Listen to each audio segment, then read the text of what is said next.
from the Urban Farmers, and today I'm going to be planting some carrots and onions in the final bed getting into the winter period. Now, carrots and onions don't just go very well in the kitchen, they also do very well in the garden. And for my taste, I'm more of a carrot eater, so I'm actually going to go with around 2/3 of my bed space dedicated to the carrots and 1/3 dedicated to onions. However, in that mix I'm actually going to have a blend of different varieties. So I'm actually going to go with the little fingers, some of these cool purple cosmic carrots, and also your standard carrot, which I'll probably do a little bit more of. In the final part of the bed, that 1/3 dedicated to the onions, I'm going to go with a few of your standard red salad variety onion, and then the majority of it I'll probably go with this brown onion, which I eat a lot of. Alright, now before I get planting, I'm going to divide the bed up just so that it makes it a bit easier when I'm spreading the seeds out. And I'm going to use these little plant markers. I'm just going to write on there exactly the different types, and then I'm going to pop them in the bed to make some separations to make it easy to plant. Little finger and the cosmic purples. Now what I want to do is work out just how many of each of these varieties I'm going to go with, and I'm going to put the little fingers at the front, the cosmic purples, and then the big ones at the back. I reckon about there. So I've gone, I reckon probably almost 1 metre of the big ones, a little over 500 of the purple, and then about 400 of the little finger. And working at the back and coming my way forward, I'm just going to open up the seeds and spread those out in the furrows. Now, before I got to this phase, I took my fork and I just simply ran that down the whole bed to make some furrows, to make it nice and easy to plant. Now I start with the big ones at the back. I'm just going to get these seeds out and sprinkle a few in my hand. Now they say you need these to be around 3 centimeters apart, and the row spacing is around 30 centimeters, and the seeds to be about 1/2 centimeter deep.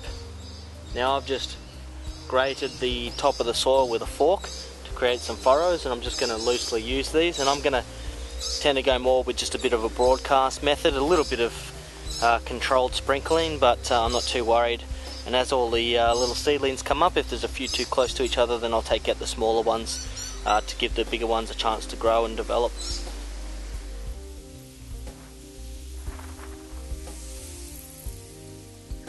Just going to make a bit of a mark to know exactly where I'm up to get more seeds.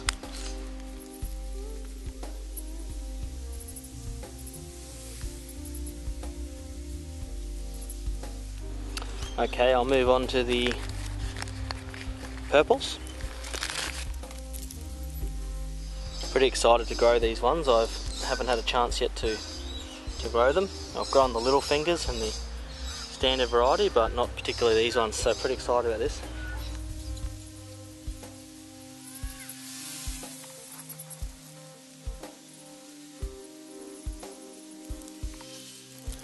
And then just finishing off with my little fingers.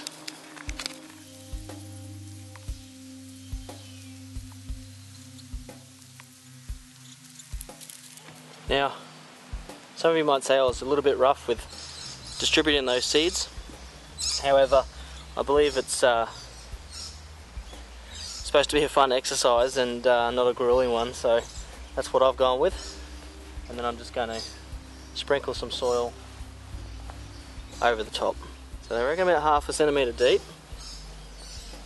I'm counting on a lot of those seeds getting into those furrows that I made, and then this is going to help cover them up, and then I'll give it a quick rake across softly.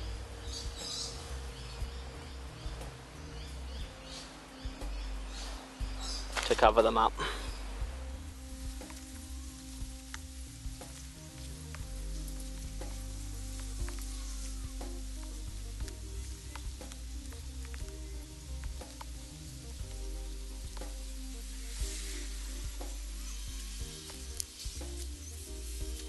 With that, I'm just going to give them a bit of a water in.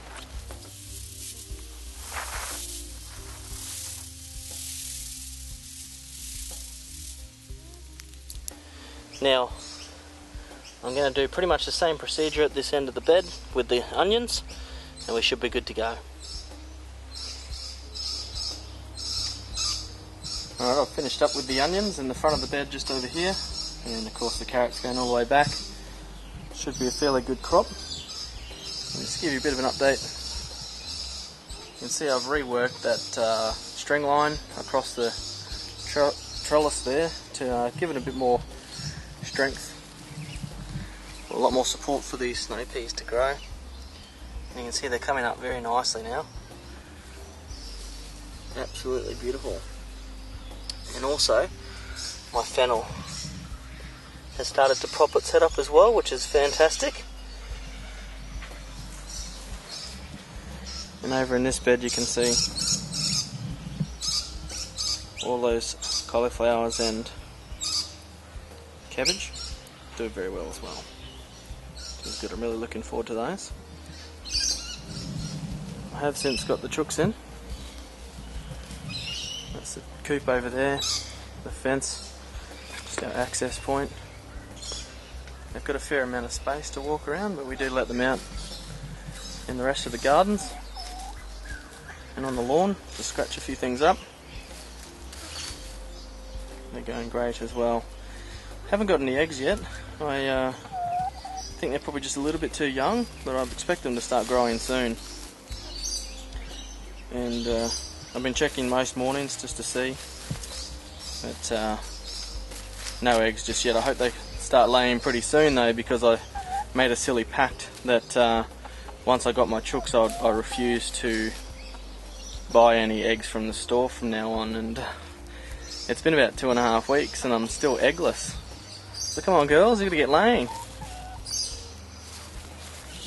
With that, I don't think I've actually checked today. I'm probably being a bit optimistic, but we'll have a little look.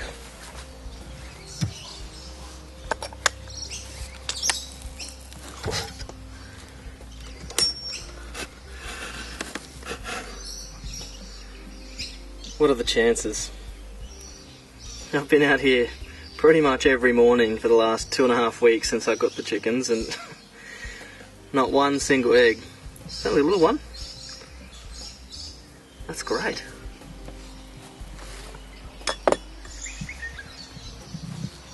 Thanks girls. It's a beautiful egg. I'll enjoy that. Or girl, whichever one it was. I dare say it's probably this one over here. It's probably the biggest and the oldest at the moment. So thank you, chicken 1, or chicken 2, or chicken 3, or even chicken 4.